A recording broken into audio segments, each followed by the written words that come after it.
Hello everybody, and welcome to another Fundamental Games game playthrough. Today we're playing a tabletop simulator game of Cybermancy Virtual Arena. Now this game is a plethora of things actually. I'll read you through the rulebook description.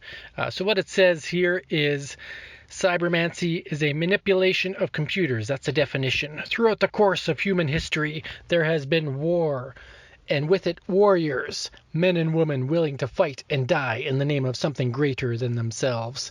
Tales of their exploits can be found in the myths and legends of all human cultures, their courage and prowess serving as an inspiration to people everywhere.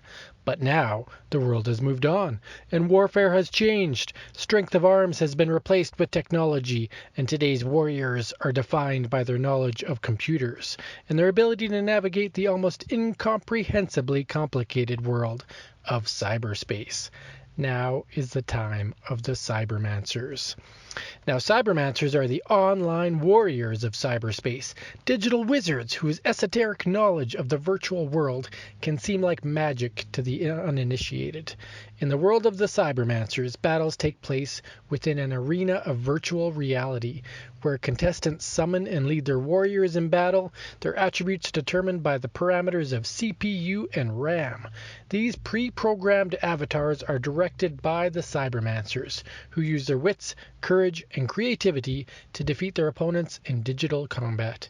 In the game of Cybermancy, you will take on the role of a Cybermancer.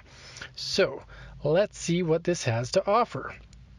As we go through this, we're going to check a lot of things out. We're going to show you the setup. We're going to show you a game playthrough. We're actually going to get through an entire game of me playing against myself. So we'll start with this was designed by Seeforever Games, and they put together this deck construction slash I guess pre-constructed deck format.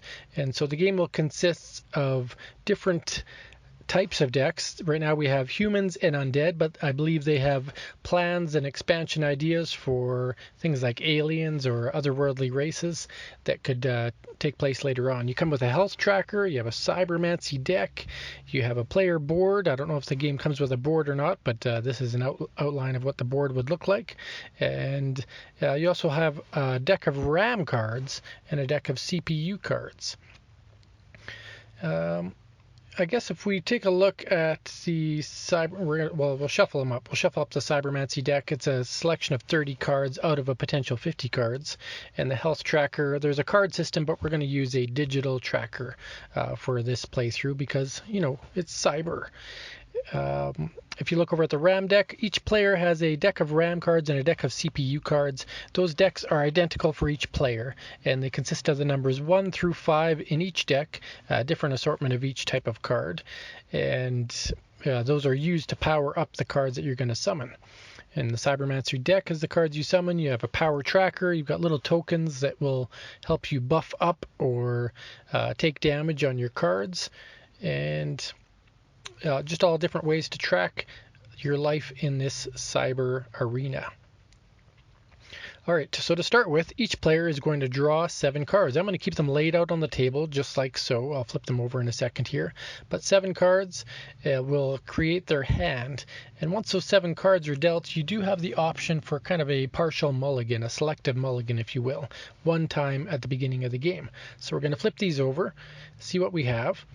And then a one-time mulligan allows you to pick something, any number of cards, discard them, and draw that amount of cards just one time. And then the cards that you discard would get shuffled back in the deck. And so I think that having higher-powered cards early in the game is not helpful. So I'm going to shuffle those back into the deck after drawing 2 new cards. I took out 2 high-powered cards, and I'll draw 2 new cards, and then I'll shuffle my 2 high-powered cards back in the deck, because it will be at least anywhere from 5 to 6 to 7 turns before I could have even summoned those cards. So that's the reason for that. Shuffle those up, And flip over, and then you also get 5 RAM cards. Those are not hidden, those are public information, so we're going to deal those right onto the player board, whereas my other hand of Cybermancy cards are not public knowledge, so they would normally be held in my hand. But the RAM cards go on the table, anybody can see how much RAM you have at any time. So I draw 5 cards, and just like the Cybermancy deck, I'll get to choose any number of cards that I don't want, discard them, and draw that many cards.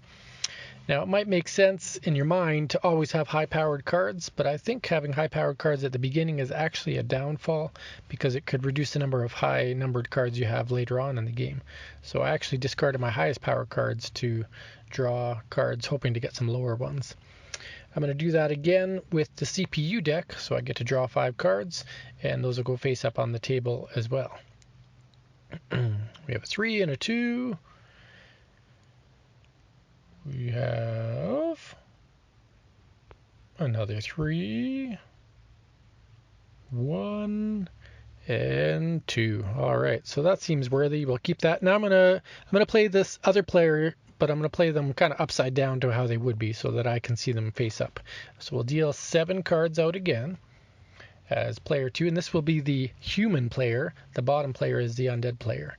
So we'll draw those 7 cards, flip them all up. This is what's in the player's hand, which would normally be hidden information, and we're going to see if there's any in there in a minute that we want to get rid of. Or maybe we'll just keep that hand. Draw our 5 CPU cards. Face up on the table, public knowledge. This game is for 2 to 4 players, but I'm just doing a 2-player example. Draw my RAM cards. CPU cards look fine. You need a couple of ones. They're good for the early part of the game anyway, and the 5 could come in handy later. And for RAM cards, those are fine.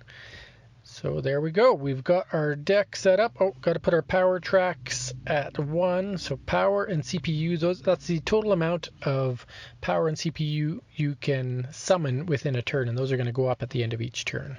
So we'll describe that as we go through the gameplay.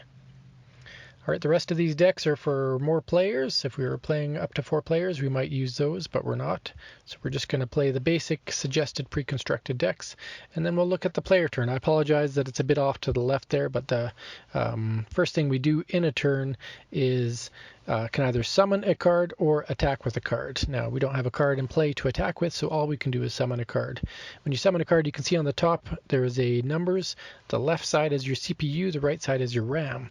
And so those are paid for using the cards, but you can only play a card if its CPU and RAM are less than your current power tracker, or equal to. So I can only play something that has a 1-1 or less. And in this game, as far as I know, everything only has a minimum of 1-1.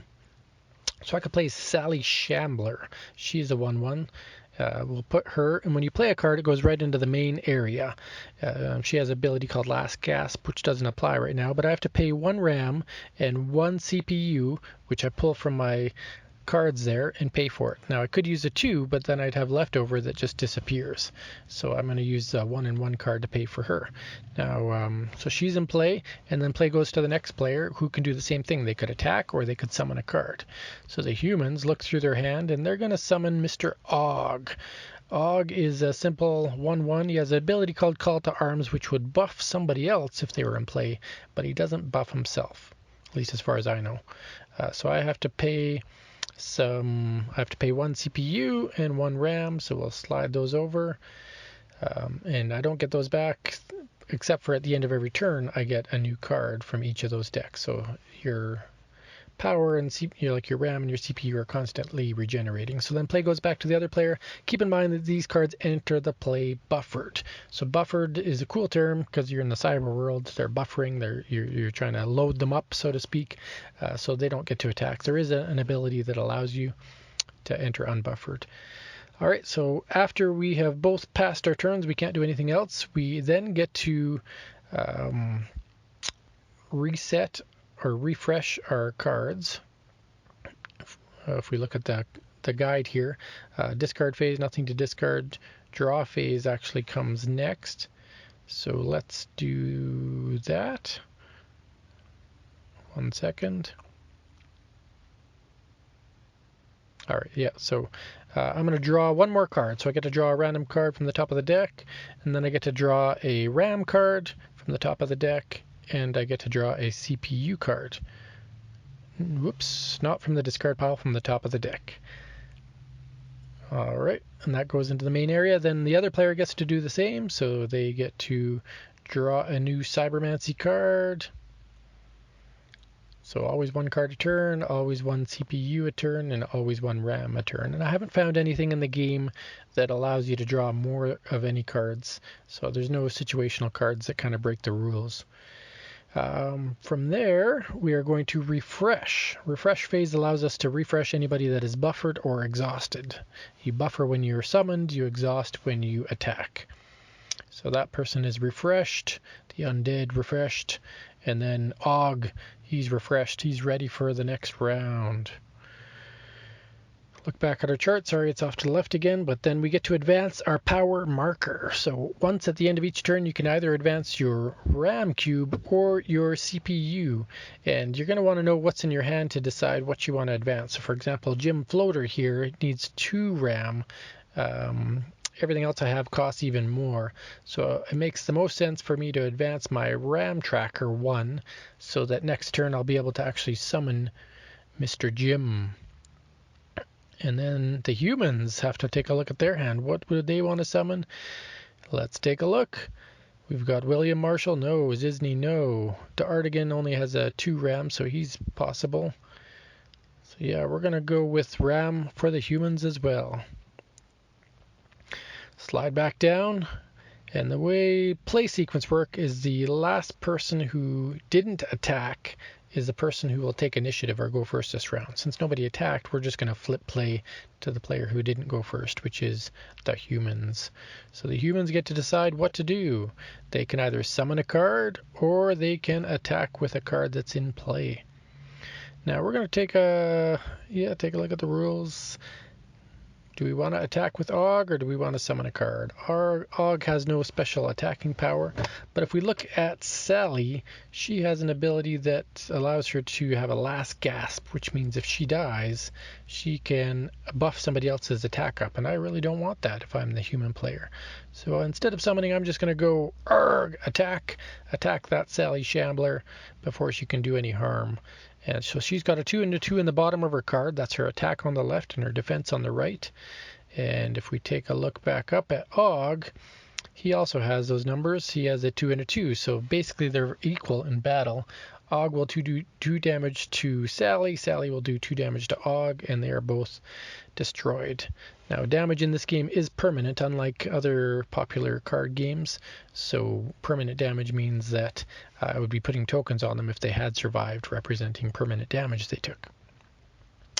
All right, now we go over to the undead player. They're going to play Diamond Jim Floater. That's going to cost me 1 CPU and 2 RAM. So I got to pull those from my cards, even though I don't have a 1 CPU, so I've got to pay 2 and just let the card go to waste, and I'll pay 2 RAM, and they go into the main area. Flip back to the humans. We haven't played a card this turn, so we're still able to play something, and D'Artigan would like to enter. So that's going to cost 1 CPU and 2 RAM as well. So take those cards out. They're gone forever. Got to pay a little bit extra for the RAM to do it, but oh well. Keep in mind they both enter buffered because they don't have the battle ready statement. So battle ready would actually mean that they could enter and attack right away if they wanted to. Okay. Humans have nothing else to do. Undead have nothing else to do because we've already... so now we'll refresh. Probably should have, I think we were supposed to draw first, but that's okay. We will now go to our draw phase. Humans went first, so humans draw first. They get 1 Cybermancy card, 1 CPU card, and 1 RAM card. Oops, not from the discard pile, from the top of the deck. Alright, reloaded. Go back to the undead, 1 Cybermancy card, 1 CPU card, and 1 RAM card. Reload. There we go. And then we get to advance the power tracker. So humans decide they're going to advance their undead. We might want to play maybe a 2-2, so we'll just keep it even. Bring up CPU. Perfect. And the last player that attacked was the humans, which means the undead get to go first. Because the last player who did not attack is the player who goes first. So undead, we'll take a look at their hand in just a second here. Okay. Ready, and what are we going to do? Can't cast a clown. Putrid Dave might want to hit the bat. He's pretty tough, actually. He's a 5 attack, 4 defense. That's not bad. Putrid Dave. So if we wanted to make him, we have 2 ram and 2 power on our track. Yep, we could build Putrid Dave.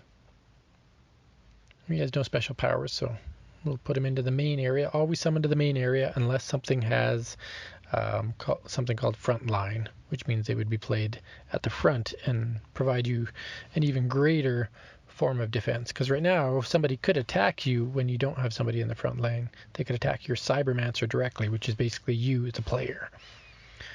Okay, well, I should probably pay for him. So he costs 2 CPU. Chuck that away. 2 RAM, got to pay 3 because I don't have 2. And we go to the humans. What is the human going to do? They could attack with a 2-4. They would not kill... Well, they could kill Mr. Diamond Jim. Let's take a look at our cards. Leonidas. Attila. Yeah, let's play a Viking. Maybe that's what we'll do. So that costs 2 and 2. Put them into the main area. And it cost me 2 CPU. Oh yeah, enter buffered. Can't forget that. Everything enters buffered. Alright. Pay that 2. And I'm going to have to pay 3 because I don't have 2. Very good. Let me go back to the undead turn. So the undead could attack with Diamond Jim Floater. Diamond Jim attacks. And what is he going to attack? He could attack the Cybermancer or the Viking or the Artigan. We're going to hit the Viking. He's tough. We want to make sure we do a little bit of damage to him. 4-5. Don't need that. Maybe it's a bad play. The undead aren't known to be smart, but, you know, just going to whack him for 3. So we do 3 damage to the Viking, but the Viking does 4 damage back. So if we take a look at Jim, Jim only has 2 defense, so Jim is dying. Now Jim has a last gasp ability, and it would buff somebody's health plus 2. I don't know if you can go over max health on a card or a player, so in this game I'm going to say no, but keep in mind that maybe you can go over the max, and that's where the buffing is really handy. But right now I'll just say that the buff went to waste because I don't know if you can go over the maximum. I probably should read that in the rules a little more closer. Alright, so that was the undead attack. So the human can't do anything else. So then we go to the draw a card phase. Draw a card for the undead because they were first to go. Draw a CPU for the undead. And draw a new ram. Oop. There we go. All good. What do we draw? Duff Dead Man. Get to advance my tracker as well. I think we're going to go with Ram so we can play that Graves character. Then the humans do the same. Can refresh our Viking. We'll draw cards first. Draw a card. Achilles. There's Achilles. Ready for battle. We'll advance Ram here as well. Okay. Refresh. Oh. Yeah. Refresh. Happy rotating with the Viking. Refresh. All set up. Everything's reset. My token was a bit off center there. And the last player that attacked was the human, so the undead get to go first again.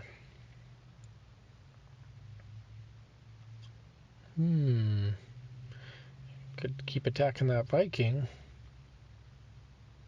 Oh no, the undead went first last, or the undead attack last. The humans get to attack, so we're going to send this Viking in and show you an attack directly on a Cybermancer. This guy's going for the undead head. We're going to do 4 damage to the Cybermancer themselves. You start at 30 health, so I lose 4. The only way you can actually defend is if you have somebody on the front line. Otherwise, you don't have to attack another player's creatures or characters. Alright, the undead take a turn. They're going to play Mr. Graves. He can buff somebody's health, and now I can actually recover my own health if I do that. So yeah. So that guy will go into the main area, and he's going to cost 2 CPU and 3 RAM. And I do have a max 3 RAM and a max 2 CPU, so that's fine. I'm not breaking any rules there.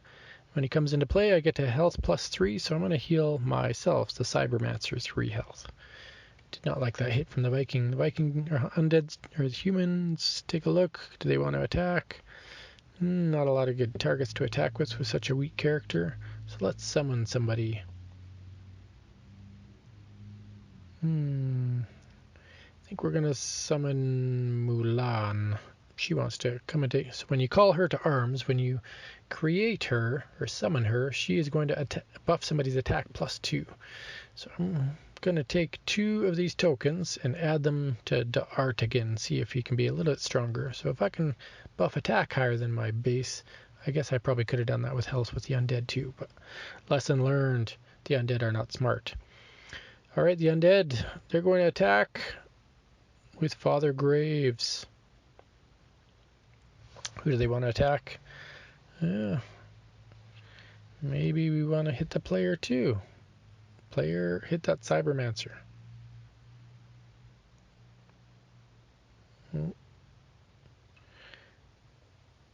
Oh, sorry, I tapped the wrong guy. I'm attacking with the Putrid Dave, and he took out the Artigan before the Artigan got too powerful.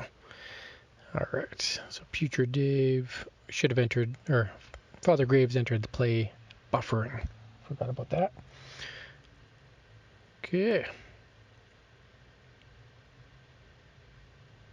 So everybody's played their cards, we've attacked, so I guess we'll go to the end of the turn. We're going to refresh. I'm supposed to draw cards first, but I'll just refresh those anyway. Then we'll go to draw a card. Humans, draw 1 Cybermancy card, and we have a new hero. Just draw a CPU. Draw a RAM card, and we'll do the power in a minute. Undead, draw a card. CPU or RAM. CPU. We're all locked and loaded, and then we can power up our power tracker by 1 cube each.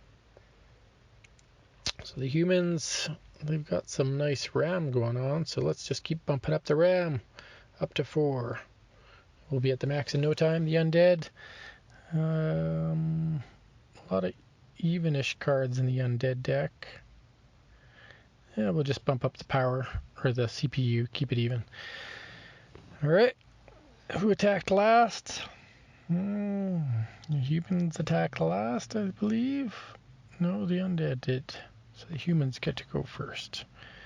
What are the humans? Gonna attack with a Viking. Let's do it. And we're gonna hit the player again. Hit that Cybermancy. Hit him where it hurts. 4 more damage. Undead get to go. Stenchy. Stenchy's got 2 call to arms abilities, and he can target the same guy, so let's do that. It's going to cost me 3 RAM, 3 power, which I have on my power tracker. I'm allowed to cast that much. And when we call it to arms, we can buff his attack plus 2 and a health plus 1. So I can take 2 of these buffing points and make this Father Graves just a little stronger, and I can gain a health. I'll gain that directly to my Cybermancy. Cybermancer. Thank you, clown. And he goes on the front line, so he's also a defender. And so that means that before anybody can attack me again, or my people in the main area, they have to attack my frontline heroes first. Humans, looking at the cards here. Leonidas is looking sharp, coming up soon. Achilles not ready. Amanatu is playable because I have 2 and 4, so I'm allowed to play within that range. So let's get her into the main. She'll cost me 2 CPU. I got one of those. She'll cost me 4 RAM. I got one of those. She's ready. Should be in buffered though. Whoops. Okay, I've already played the clown. I can't play anything else. Pardon my yawn. I'm getting late here. Alright, Father Graves is going to attack.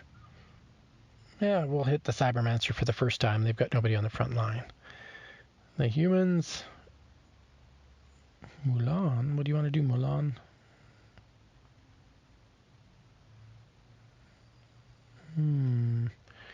Gotta kill the clown first. And so we'll hit that clown and deal some lethal damage. Now you'll see here I just made an error. I'm actually re-recording my voice over this video and she should not have been able to attack, so I apologize, but it is what it is. Mistakes happen. But I dealt 4 damage to her from the clown. And then Mulan attacks for 2 directly to the Cybermancer. Alright, everybody's done their thing. We've summoned our cards. Now we can refresh everything. I see the other thing I made an error on is I covered up 3 of the damage with a 1 token, so sorry about that as well. Alright, the undead get to draw a card, back up to 7 cards again. You're not always at 7 cards because you can actually summon more than 1 card a turn. Once you've built up enough on your power tracker, you'll see how that works. Draw my RAM, draw my CPU, and decide what I want to put on my tracker.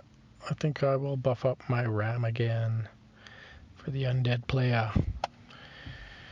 The humans, they get to draw a card, Cybermancy it up, draw a CPU, draw a RAM. All is good there.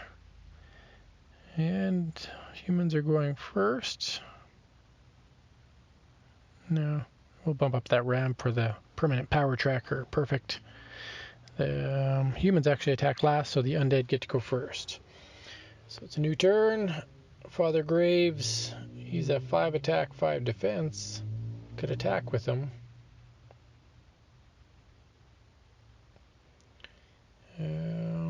Oh, I did 1 extra damage by mistake. Okay. Could make Barney Tumor. Yeah, he goes to the front line. So that costs 4 RAM, 3 CPU, and call to arms buff attack +2. We can make Father Graves even bigger. So we'll use that ability.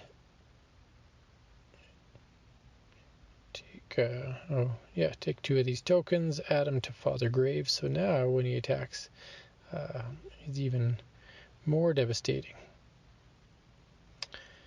Alright, flip over. What is he, 3? He's a 7 attack. Flip over to the humans. Aminatu, Verkinagorox, Hua Malan. Aminatu attacks. We'll hit Father Graves. No, we got to hit Tumor first because he's in the front line, so maybe try something different. Now we've got a 5 and a 1. We can actually make Leonidas, who's got call to arms, so let's do that. Gonna cost us 2 CPU, but 5 RAM, a big 5 RAM to make Leonidas. And when you call him to arms, he gets to promote somebody to the front line. So we're going to shove Mulan up to the front line, which means I can't be hurt unless Mulan gets slain. And he gets to buff somebody's attack by 2. So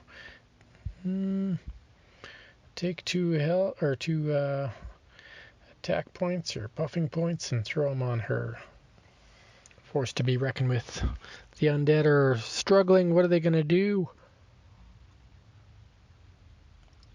Already made something this turn, so we can attack. Father Graves can slam in, but the only thing he could attack is Mulan because she's on the front line. She's a 3/4, so yeah, let's take her out. Do 4 damage to her. She took 7 damage, so she's definitely dead. There's no carryover damage, and she'll deal 3 to our friend Father Graves. So take 3. Throw him on him so we know he's been hurt. And then the humans go. Leonidas. Attack with Amanatu.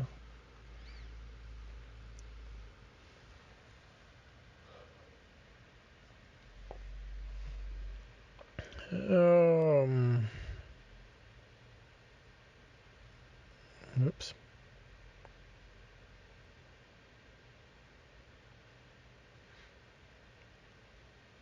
Just going to exchange some power here.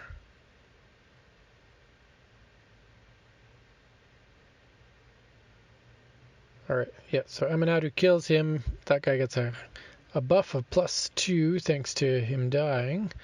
And Amanatu should be taking some damage, which I forgot to track. Alright, then the Viking kills Father Graves. Death to Father Graves. And the Viking is also dead, but that was a worthy kill. And Undead have nobody left on the field, leaving an opening.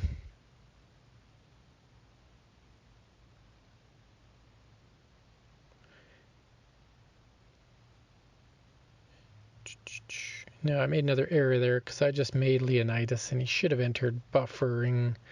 And oh yeah, he did enter buffering. Okay, so we go to the Undead, they draw a card. We're at the end of the round here. Draw a ram. From the top of the deck, not from the discard pile. Draw a CPU. Always have power in this game. You'll never not be able to make something, so I do like that about this game. Bump up my track, so we're 4 CPU now. Humans, refresh, draw a card. Loaded with heroes, ready to roll. Bump up that CPU because my RAM's already full. And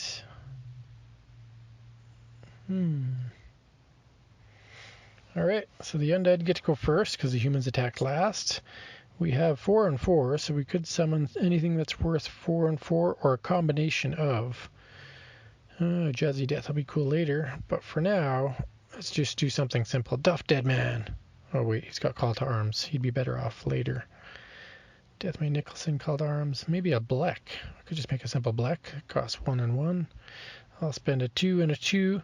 Now throughout the round, you get to carry over your RAM and CPU, so I've got a leftover 1 and 1 after spending 1 and 1, so just got to remember that. Human, Amanatu and Leonidas are on the prowl. Amanatu attacks for 7. That's a mighty 7. So that goes right off the Cybermancer's health. 7 damage to the undead Cybermancer. Then the undead gets to go. Again, we only spent 1 and 1, so there's still 3 and 3 left. We can play Tom Brainy. That's 2 and 2. And Duff Deadman. So Duff Deadman will use up that other 1 and 1 that I had left sitting around. So he's in play. Call to Arms. I can add a little bit of attack power to my Blick. And go back to the humans. Leonidas is getting unruly. He attacks. That's a mighty 5 damage. And we can deal it right to the Cybermancer. I mean, that's what this is all about, right? Don't get obsessed with the front or the main area creatures when you can hit the Cybermancer in the face. Undead get to summon again. Or they can't attack, those should be buffering. But we can summon Tom Brainy, who comes into the game battle ready, which means he does not come in exhausted. I accidentally played him in the front line. Pay 3 and 3 for him because I don't have any 2s. That was yeah, well, those 2 are buffering, but battle ready means I don't buffer. Humans haven't played a card yet. Who could join the fray? Attila, Achilles, Genghis. Ooh, Achilles, are you ready? A 4 and a 5. I've got. I pay 1.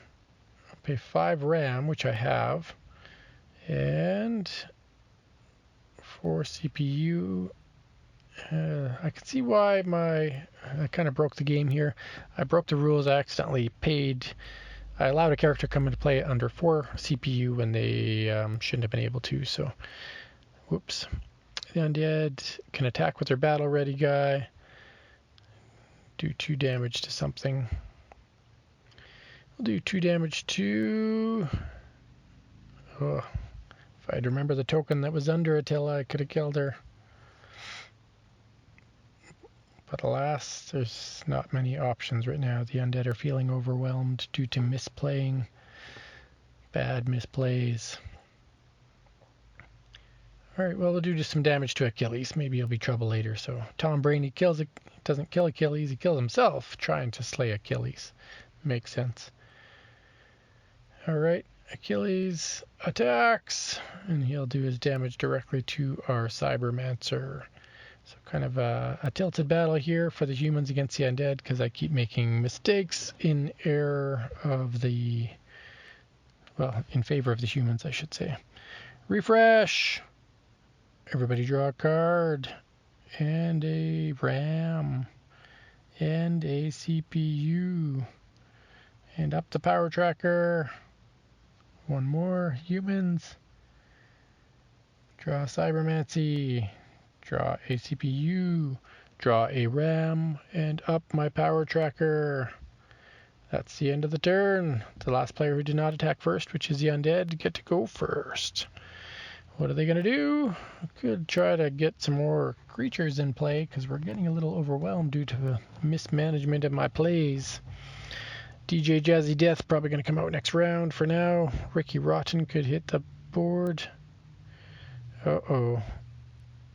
So we're going to cheat. We're going to break a rule for the undead because we broke a rule for the humans. Make it even.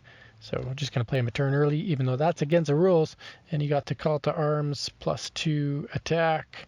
And he has the last gasps for when he dies. It becomes more powerful. All right, back to the humans. Could attack, could attack.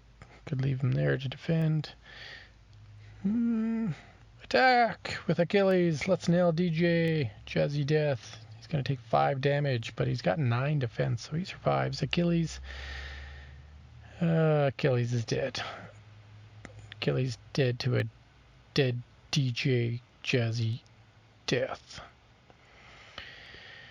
This guy's got 5 damage, though. Humans. Does he want to attack with DJ?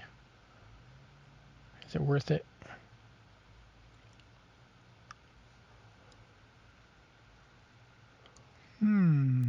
Black. Or Duff Deadman. We'll attack with Black. Got 3 attack. Yeah, do it to Leonidas. He's a big tough guy. The undead don't think much, so they just swing. Amanatu doesn't care. She attacks. Let's hit DJ. She finishes him off. Throw him in the garbage. But Amanatu is also dead. Leaving Leonidas on the table. I haven't summoned anybody yet. Who can we summon? Spartacus? Spartacus? Battle ready? Ooh. First we'll attack with Leonidas. Doesn't have anybody that he can defend with. Main area, don't have to attack. Duff Deadman gets a chance to attack back. Only does 1 damage, +1 is 2 damage. We'll do it to Leonidas, try to kill him. Not quite dead yet. Got 5 damage to him. And my little dude dies. And back to this human's turn. We're going to play Spartacus. Paying 3 for him. And 1. And 1. He's paid for. He's battle ready. He'll be attacking on the next turn. The CP, or the undead player, has no more actions. So Spartacus looks over and says, what?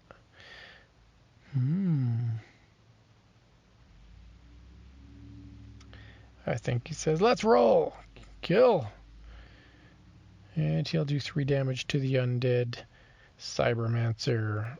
I'm at 1, so down to -2. Thus ending the game. Sorry for the mistakes in there. I found them on the second playthrough, so Deepest apologies. But that's Cybermancy, Virtual Arena by Carl Dean Cox. All right. And this game, made by Seeforever Games, is live on Kickstarter now. A really neat playthrough session that I had here. It was fun to play the undead versus the humans, and the different combinations of decks and kind of stat building. You got to watch where you're playing cards, when you're playing cards, how you're balancing your power and your RAM, when to attack, when not to attack. So lots of decision points to be made. Early in the game there's not a ton of decisions, but later in the game you really got to play your cards right in order to survive. My undead did not survive due to some misplays, but also due to how the human played strategically. So I love the art on this card. I mean, Genghis Khan, Spartacus. We've got the undead, which are really cool. Dethelmy Nicholson, Dr. Grodulent. It's neat, some of the names they came up with. Ricky Rotten, Hideous Takamura. So some humor in there, and then some serious history with the humans as well, which is pretty cool, and I'm sure they'll come up with something different with the aliens. The power tracker system and the RAM and CPU cards are really neat, because you'll never truly be mana screwed as you might be in certain other CCGs, and just a neat way to develop your power over time. You really control the early game and have more power near the end game, and that helps prevent games from running too long. So there you have it. That is a fun game of Cybermancy, and check it out on Kickstarter now. See what their campaign looks like, see what they're offering in the future, help them with their funding. I think it's a very engaged team of people that created this game, and I'm looking forward to seeing what they can do, whether it's with this particular campaign or future campaigns. And of course, thanks for watching another Fundamental Games game playthrough. Have a wonderful day, and look forward to seeing you in the next videos.